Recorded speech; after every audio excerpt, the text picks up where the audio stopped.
Olá, queridas amigas, queridos amigos, que o Mestre Jesus possa envolvê-los com muito carinho, com muita luz e com muito amor. Este é o quadro Conversando sobre Jesus no canal do Lar Ismael do YouTube.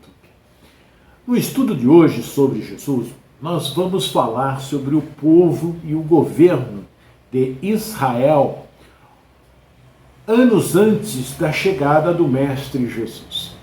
Ver como é que vivia esse povo e também quem era o governante naquele período que antecedeu a chegada e durante a chegada do Mestre Jesus no nosso planeta Terra.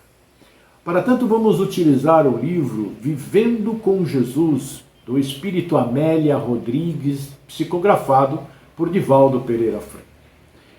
E ela nos relata o seguinte: a ilusão dos valores terrestres permanecia sombreando a claridade da justiça e a oportunidade da vivência da dignidade sem graça. Todas as profecias que anunciavam a era da verdade foram confundidas por Israel com o desejo doentio de dominar os outros povos quando chegasse o seu Messias, que desejavam, seria sanguinário e vingativo.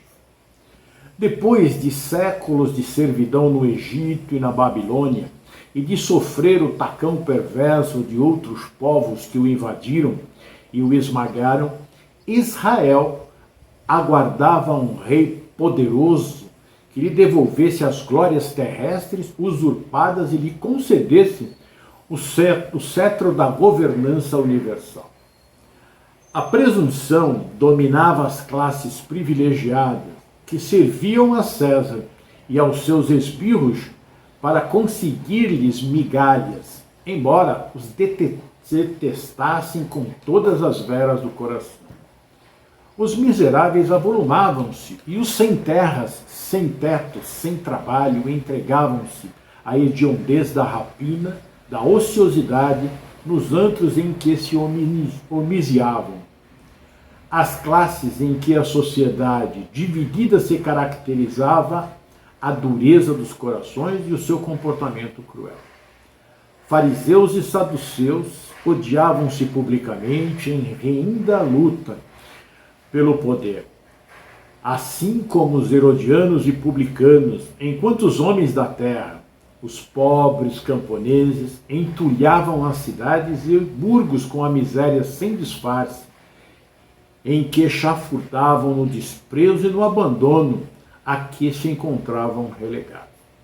A paisagem humana era assinalada pela ignorância e pela sordidez resultante da situação de miséria econômica e moral. Então nós vemos que o povo estava abandonado pelos seus governantes, pela classe mais abastada. E o motivo pelo qual eles estavam nesse estágio era de que o povo mais culto, eles tinham entendido de forma errada as profecias que anunciavam a chegada do Messias.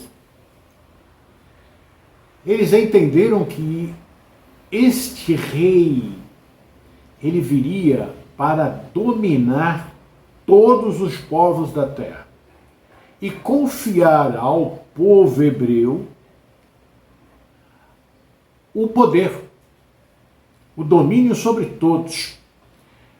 Porque quando Deus, através dos Espíritos, falaram com Abraão, ele disse que a descendência de Abraão iria ser como os grãos de areia da terra e que eles iriam dominar a todos. Mas ele disse isso, Abraão, Moisés compreenderam sobre uma ascendência espiritual, não domínio material. Este povo que acreditava no Deus único, que tinha em suas mãos as leis mosaicas, trazidas do Monte Sinai, os 10 mandamentos, que pedia para amar a Deus sobre todas as coisas, ao próximo como a si mesmo, não cobiçar as coisas do próximo, a mulher do próximo, honrar pai e mãe, não matar, não roubar. Eles não compreenderam. Eles, por não serem um povo bélico, foram facilmente dominados, mas eles, nesse domínio, eles tinham que semear a sua doutrina que eles haviam recebido. Mas como entenderam errado, eles sofreram no cativeiro, mantiveram a postura do Deus único, aguardando o Messias, mas aguardavam o Messias que viessem libertá-los da escravidão. E nesse momento eles estão sob o domínio de Roma.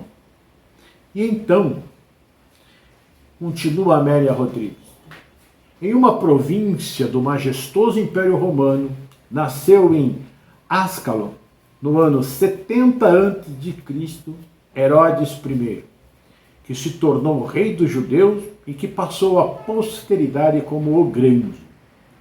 Herodes foi muito violento, como nós vamos ver, e ela descreve de forma até um pouco, um realce profundo, mas ela diz que realmente aconteceu.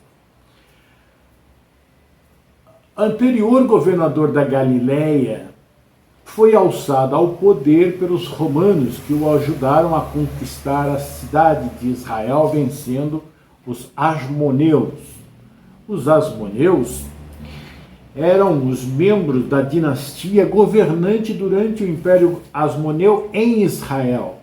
Era o povo dali, né? Era um estado judaico religioso independente, situado na terra de Israel. 2 décadas depois de seu irmão, sob a liderança de Simão Macabeu, eles foram derrotados pelos herodianos, pelos homens de Herodes, apoiados pelos romanos, né? E então Herodes sucedeu-se no trono, né, de Israel.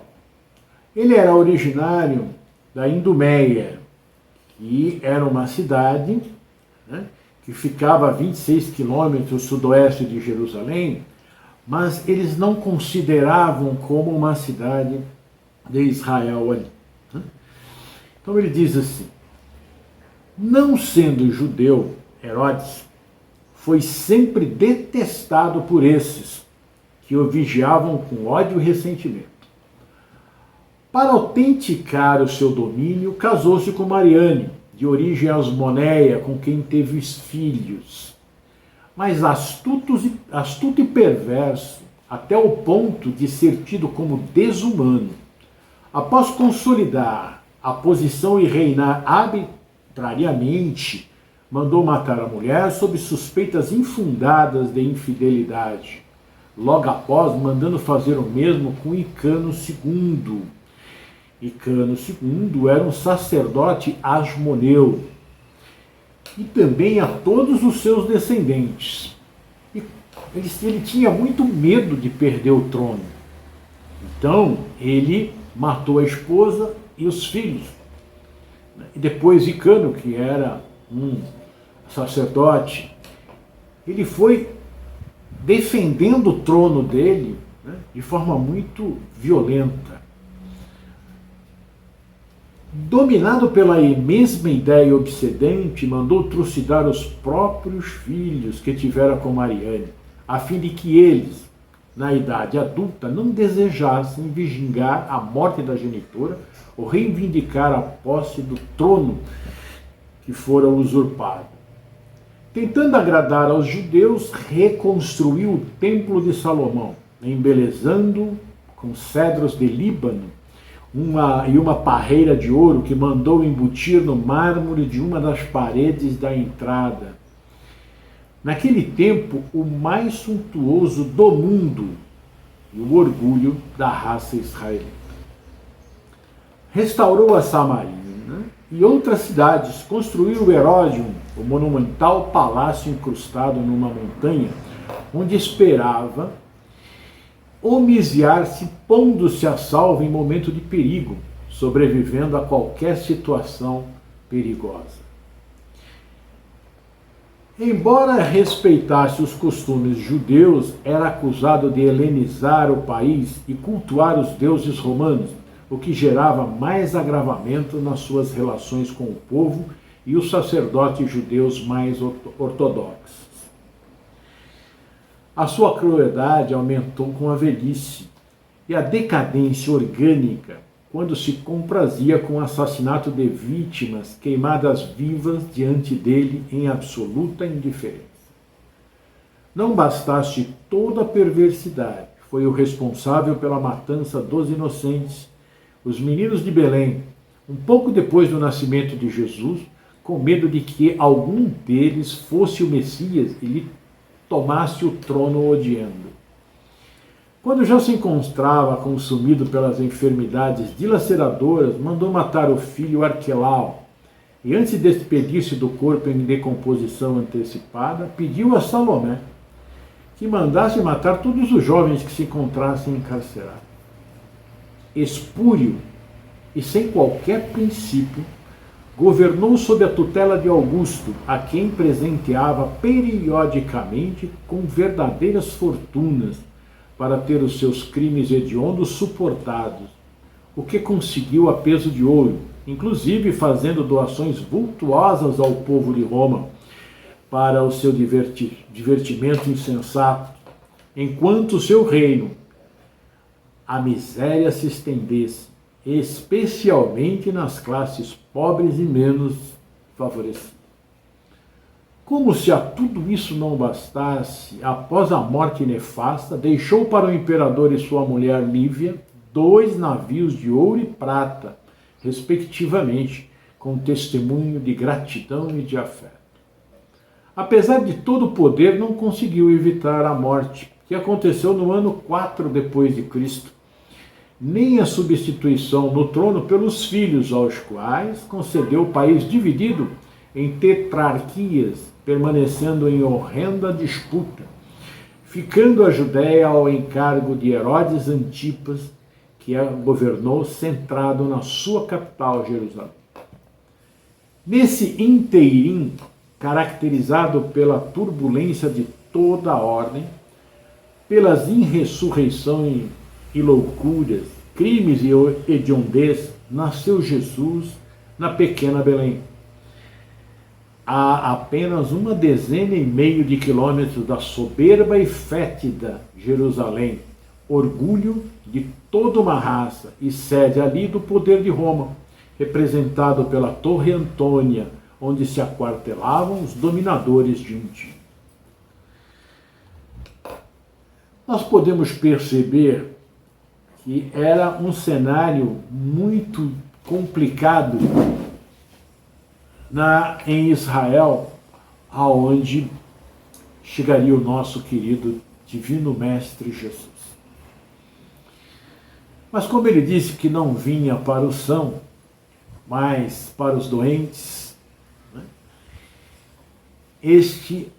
No ano 70, 60, até o ano 4 depois dele, este homem violento governou Israel. Não era judeu, mas muito astuto, muito inteligente, ele conseguiu aqui este posto, o posto máximo, auxiliando, agradando a Augusto César, que era o imperador romano nesta época, para que os seus crimes, os seus abusos fossem acobertados pelo imperador, que era o poder supremo naquele momento entre os povos conhecidos ali em Israel. nós percebemos que este erro, o erro da interpretação das leis divinas, tem nos levado a essas situações em que vivemos lá atrás sob o domínio cruel de governantes orgulhosos, egoístas, materialistas ao extremo, que, com medo de que uma das crianças que havia nascido em Belém fosse o Messias, e como o povo, né, tinha essa noção de que ele viria para dominar o mundo material, ele foi e mandou matar as criancinhas que haviam nascido naquela época. É realmente algo insano. Mas tudo por a falta de interpretação, pela falta da verdade, pela falta do nosso conhecimento e interpretação das leis de Deus, não como ela está no papel, fria, mas de nós penetrarmos ali para compreendermos. Até hoje nós temos grandes dificuldades em interpretarmos, porque trazemos lá do passado todo um rosário de conhecimentos que nos foi embutido, colocado, e que nós aceitamos como verdade por várias correntes religiosas. Porque nós seguimos pessoas que são falíveis, não importa se ele tem um título XYZ. Não posso sair acreditando nas pessoas cegamente. Eu tenho que ouvir aquilo, fazer uma análise racional, como nos pede Kardec, como nos pedem os espíritos, como está dentro da doutrina espírita, fazer uma análise racional para poder compreender aquilo e ver se aquilo realmente tem fundamento.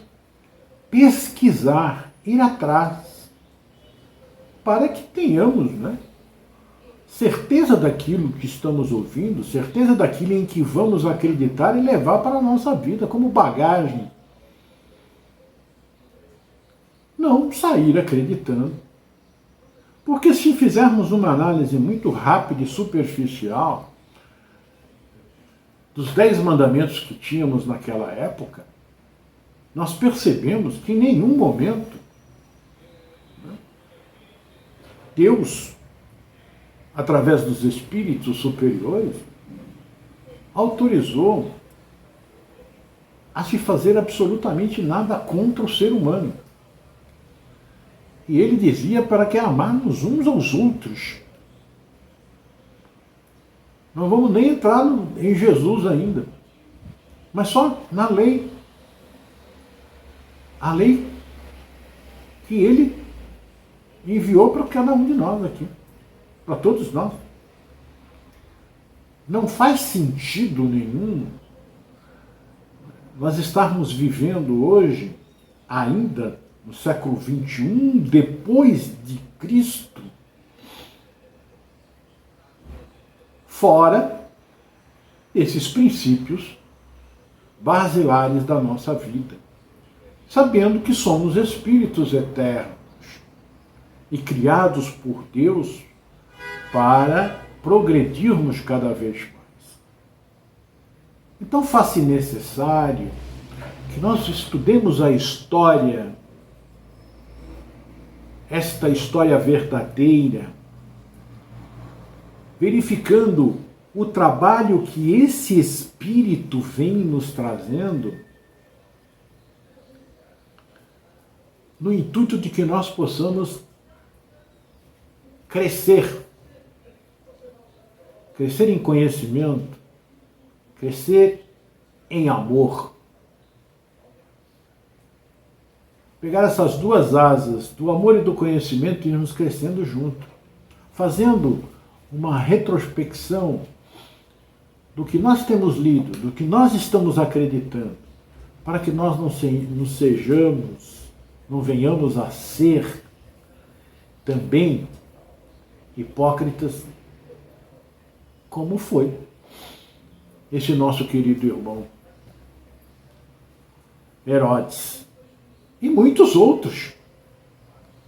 E estamos sendo ainda hoje, porque não seguimos as determinações constantes na lei de Deus.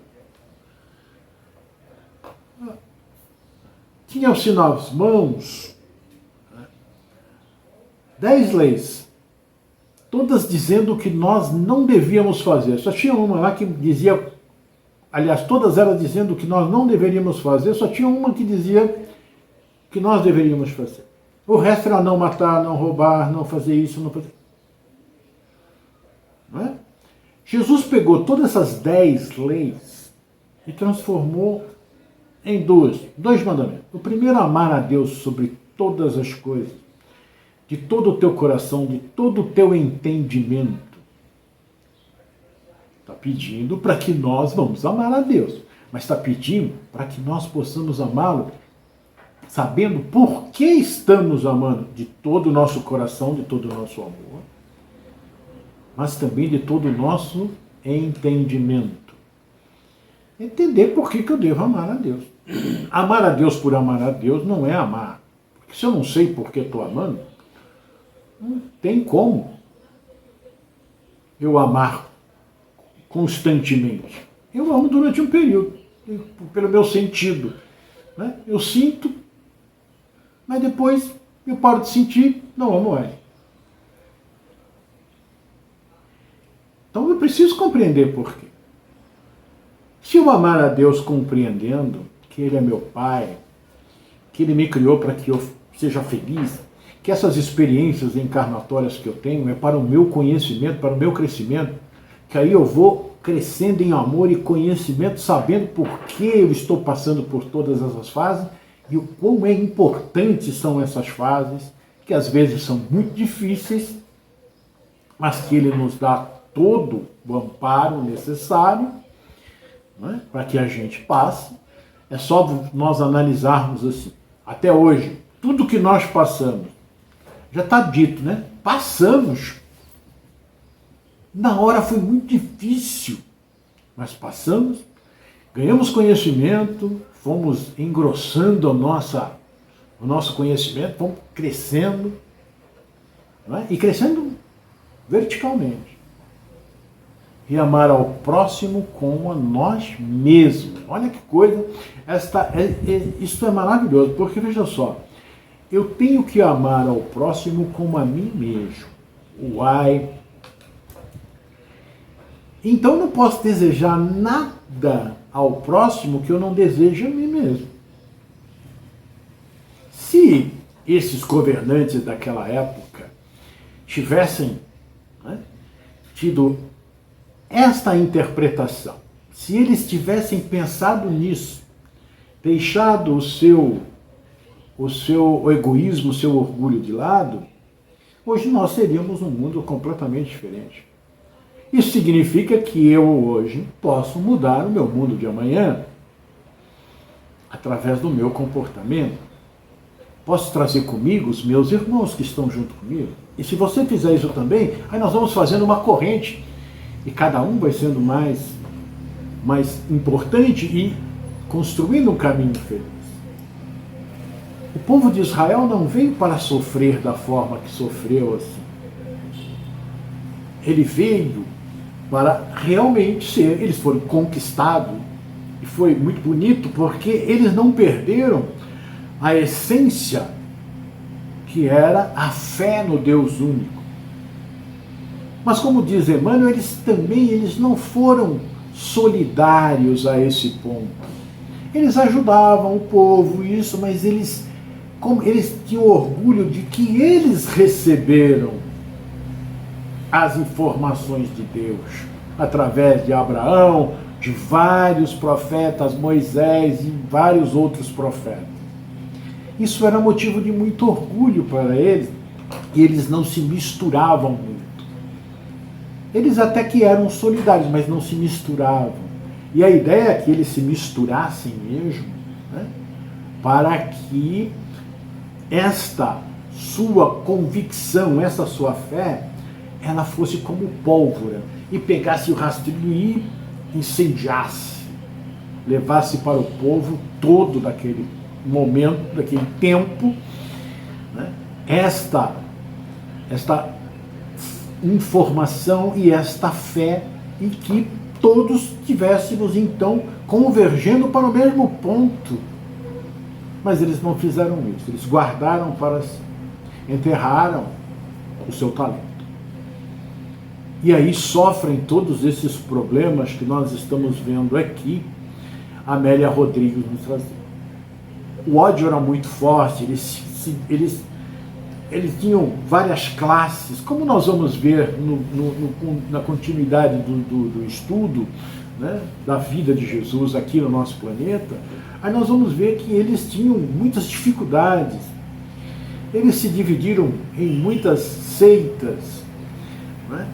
Fariseus, saduceus, escribas, né? Tinha os publicanos, tinha os samaritanos e muitos outros, né, que nós vamos vendo um por um, e eles acreditavam cada um pedaço da lei, defendiam muito. Eles discutiam a letra, né, não discutiam o fundo. E é isso que nós precisamos fazer hoje, analisando, vendo, estudando Jesus, para podermos compreender o que é que Ele está nos trazendo desde que nos criou até aqui. Deus está nos fazendo, Deus nos criou, entregou a Jesus, e Jesus está trabalhando conosco até aqui, né? Para que possamos compreender melhor e evitarmos esses homens que se perderam por serem muito preocupados com o material. Nós precisamos nos preocupar com o material, mas o fundamental, o mais importante, é o espiritual. E assim estava Israel, nesse estado de miséria total e desmonte. Na próxima semana nós vamos ver Roma. Então que Jesus abençoe a cada um. Eu sou Irandir Protásio, um dos membros do Lar Ismael.